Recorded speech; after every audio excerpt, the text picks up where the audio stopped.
Welcome once again to the Sage. Welcome for having been with us on this wonderful journey. Thank you for the assurance that you will continue to be with us, because it's been an exciting journey of discovery. Last week, we concluded our episode on the older persons in our country and the need to come together to support them, to give them the dignity and the life they deserve. This episode marks venturing into a new area.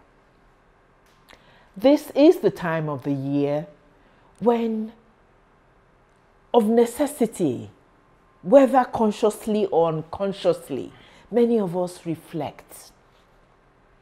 We look back, if it's work, we look back perhaps at our activities and our hopefully achievements during the year.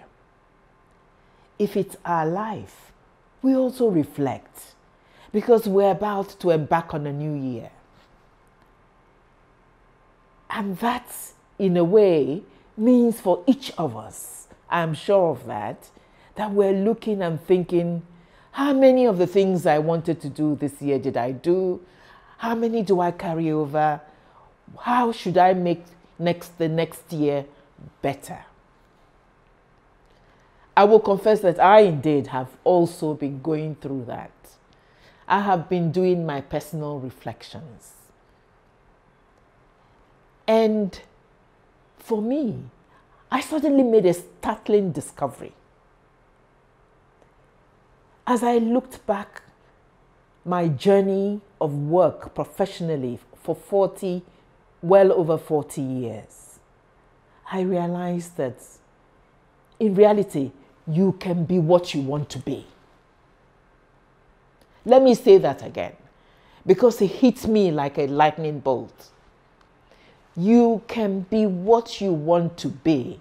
And not only can you be what you want to be, it can be at any time in your life. It doesn't have to be just when you're young. As long as you are breathing and you are still existing on this earth, you can be what you want to be. You can change your situation, and I always say, of course, for the better. And when you think seriously about life, actually, you will find that the journey of life differs at different times. And therefore, life also oftentimes means that you can be many things in your life. The purpose of existence is to live out your passions, your talents, the reason for which you have been put on earth. And those reasons, those passions change with time. To live fully, to live a life that you can go reflect on as you leave this earth and be happy, you must change. You must adapt as necessary. But most important of all, you should never be stuck. You can be what you want to be. If you have enough perception to know that, if you make your best efforts at discovering your passion, and if you follow your passion and live it fully. Part of my reflection led me to realize, actually, that in doing what we do as C4C as an organization, that we have come across many wonderful young people, and not just young people, people of all ages, who have realized this important fundamental truth. You can indeed be what you want to be. And they have testified how they've changed their own course, their own journey over time. It doesn't matter what you studied in the university. It doesn't matter what you're doing right now. or in what job, whether it's a 9-to-5 job you find yourself in today, you can still change. You can still become what you want to be, what you were meant to be. Don't just take my word for it. Listen to a few of these amazing people talk about how they have changed, whether it's from the profession that they trained for, or whether it's from the career or the jobs they had been doing, to something that was more them, to something that is bringing them much more fulfillment. Stay with us. Listen to it.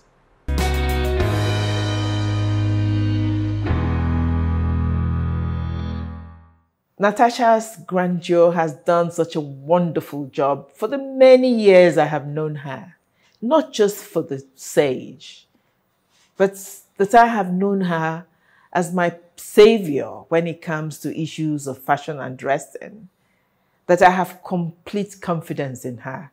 And I am more than happy to introduce her to many of you out there. She deserves the recognition, the acclaim. Please join me as I introduce two wonderful ladies who've accepted to be with us on set today. Mother and daughter with an amazing story to share. Mrs. Amaka Okuta, you're welcome on the stage. Thank you very much.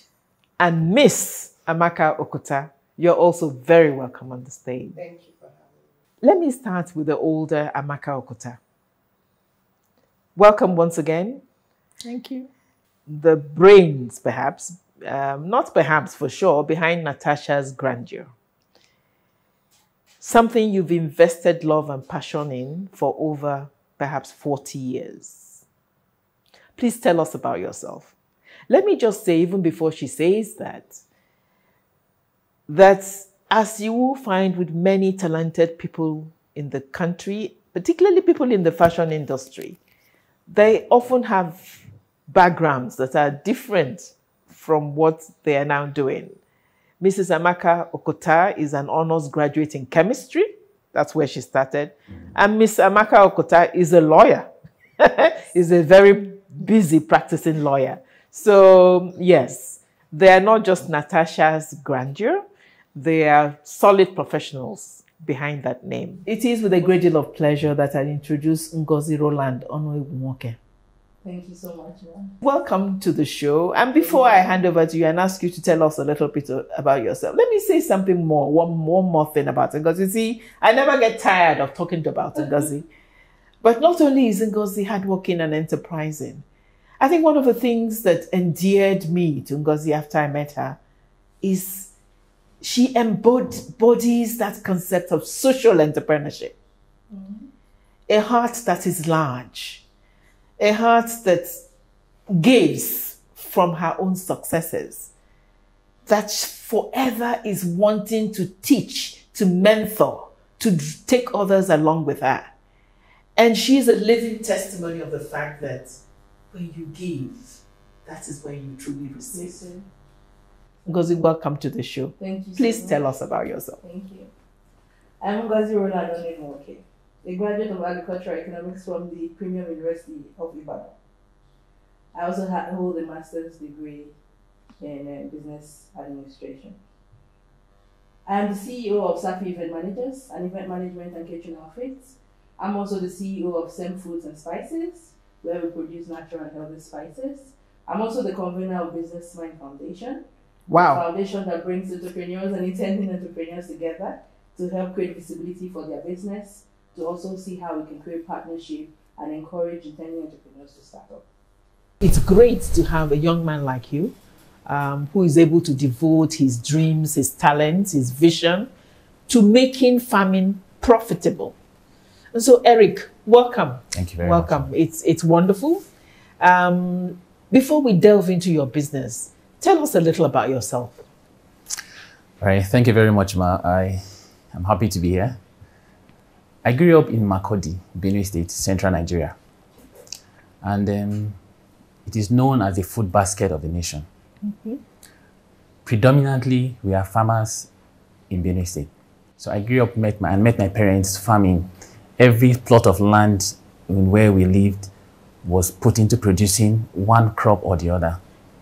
So I've been into agriculture right from under my parents, and I've come to understand it as a way of life. But as I kept growing up, approximately some 5 years, 6 years ago, I heard on television, then the present president of African Development Bank, he was then the Minister of Agriculture in Nigeria, Dr. Akiyomi Adesina, is one of the men I look up to very well. And he said something about fish farming, that Nigeria consume approximately 4 million metric tons of fish per annum, but only 800,000 tons are produced locally. It then means that the gap is either met by importation or smuggling, which was a big problem for us in Africa, in Nigeria, and in fact, across Africa as well. So it got me thinking, and I felt, okay, this is an opportunity I think we can make use of. One, to cut down importation, save some forex for Nigeria, create job for ourselves and for other young people, and again, feed ourselves. Because you cannot be world power if you can't really feed yourself. So I got interested in agriculture, especially in fish farming, when I saw that there was an opportunity and there was also a need to be met. Did you study agriculture? No, I didn't study agriculture. What was your area in the university? I studied history and international relations in Kogi State University.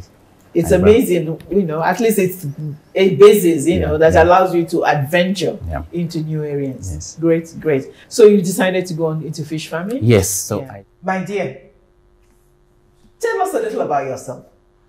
Okay. My name is Okeni Jane Ijoma. I'm from Abia State, Nigeria. I'm an Igbo girl. Okay, and I hail from Akano Item local government in Abia State. I schooled at Michael Obara University of Agriculture, Umudiki in Abia State, and I studied biochemistry. Currently, I'm a youth corps member, although I'll be finishing my youth service this month. So, if you're interested to know, and also my audience, that I'm a shoemaker. And yes, I am a shoemaker. I love to be called one. I'm repeating it because I don't want you to call me a cobbler. I don't want you to call me a shoe designer. I am a shoemaker because I make footwears. So that is a little about who I am. Great. Jane, the shoemaker. Yes, ma'am. Jane, tell us a little bit about what made you shoemaking? What made you go into this business that is obviously very much a man's world? Okay. Yes, as they always say, shoemaking is a male-dominated business. So everybody usually asks that question. So the first thing I would say is that I didn't just start by making this business part of what I wanted to do in life. I didn't grow up wanting to be a shoemaker.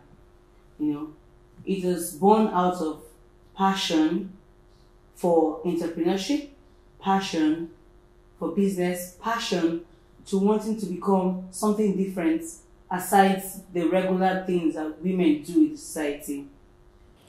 Now we've come to the truly, truly exciting part of this journey, where you get to meet our wonderful, wonderful guests. I'm so proud to say that he's one of the brilliant entrepreneurs C4C has produced, but a young man with such endearing qualities.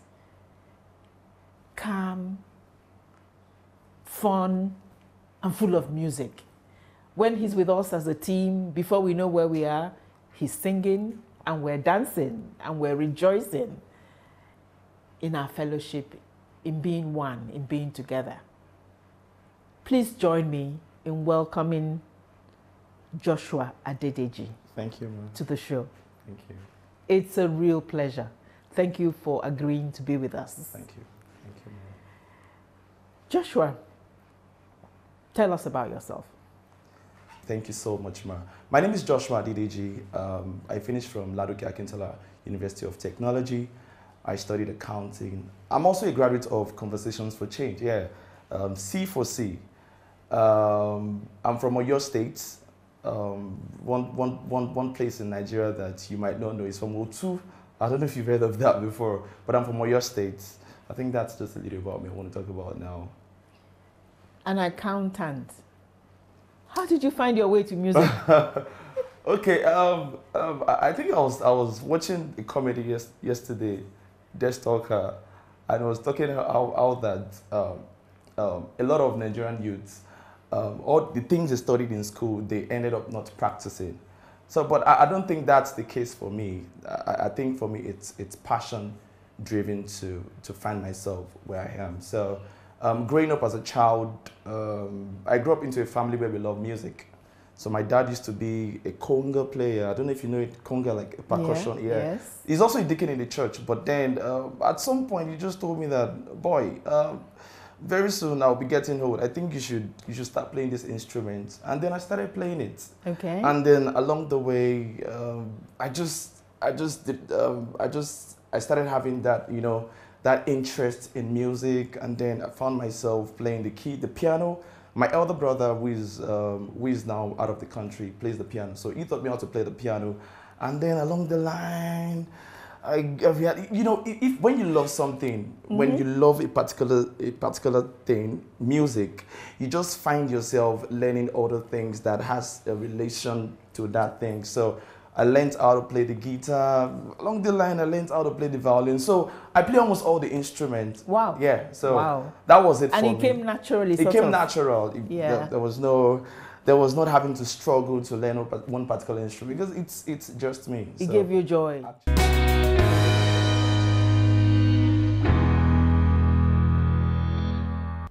Welcome back, and thank you for having stayed.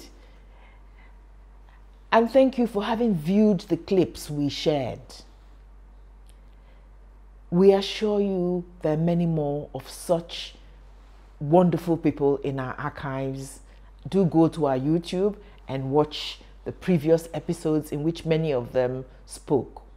But the singular thing about them is the fact that these wonderful people told us how they changed, whether it's from the things they trained in school or the work they were doing and so on, to follow their passion, to begin an enterprise and do something that was really them, to become what they wanted to be.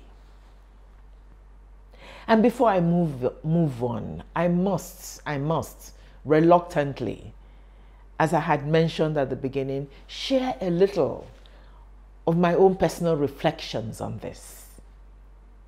I say reluctantly because, like many of you, I am a bit wary of sharing my life publicly, and yet sometimes it is for good.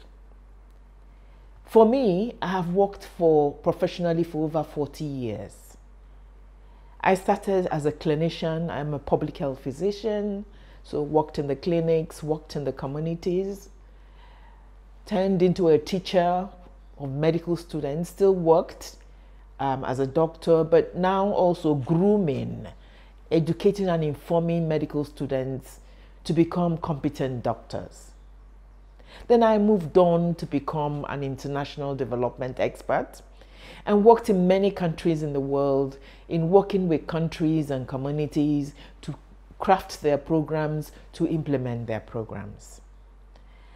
And after that long journey, I finally retired, but then decided to focus on an aspect of my life, of my passion, which I felt there was still a lot more to do in.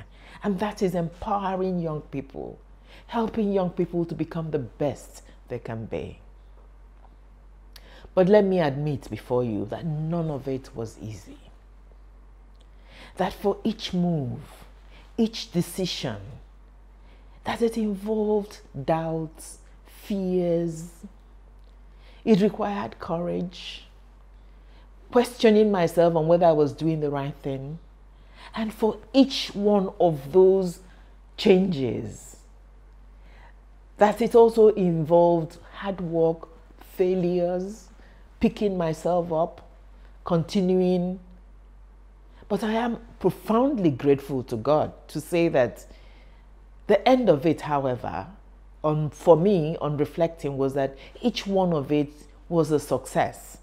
But a success, as usual, as always, at a cost. And yet that is living. If you want to live the talents and the skills the good Lord gave you, you will have to take courage in hand and change as the need arises. Venture into new careers. Find the humility and the courage to persevere, to succeed in them. I look back, some of the memories are painful, but thankfully, most of them are overwhelmingly wonderful. And so that is why, having shared mine, I ask each of you, our viewers, to reflect on your own life, on your own situation right now. Is there more that you would like to do? There's always time. This becoming what you want to be is not just for young people, although it is very important for them because the majority of people in our country are young. But it is actually for everybody and at any stage of your life. You can become what you want to be. You have been given God-given talents which need to be exercised if you want to look back and say that you have lived a fulfilled life. Part of our reflections as an organization in C4C has been the other amazing fact, actually, that entrepreneurship, yes, you heard me, entrepreneurship, is actually a wonderful tool, a wonderful mechanism for doing that. You can turn your passion, your education, whatever it is, into an enterprise that allows you to be creative, to exercise your creativity, to use your talent and skills. Turn it into an enterprise that benefits you and society, economically and otherwise.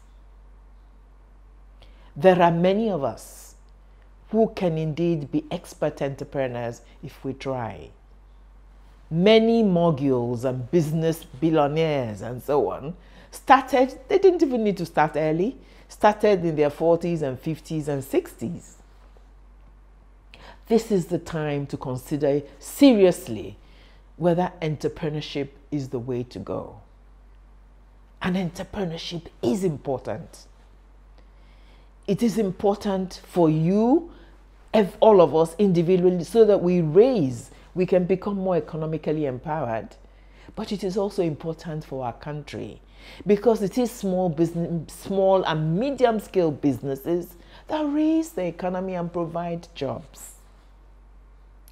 And so, because we in C4C have had the courage to embark on this, to develop a program, a detailed program, in which we support young people to become successful entrepreneurs.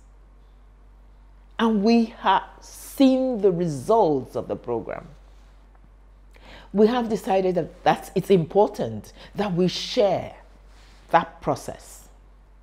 We share the process because we think it is vital that we all come together and replicate it everywhere in this country. We scale it up. So the next few series in this show will focus on the details of our entrepreneurship program. How did we do? What are the basic concepts? What are the important elements? Those shows you cannot afford to miss. It's going to be a wow. It's going to be very informative, but it is also crucial for every one of you out there, young and old. At this time, when the year is ending and you're reflecting and you're thinking about the next year, it couldn't be better timed or positioned for you to do this reflection, and perhaps, hopefully, for you to also make your decision. We ask that you listen to the series. We ask that you reach out to us. We are willing to partner with everyone, share our knowledge and experience in this area, share even individually with you if you want to become a new entrepreneur or you want to improve your enterprise.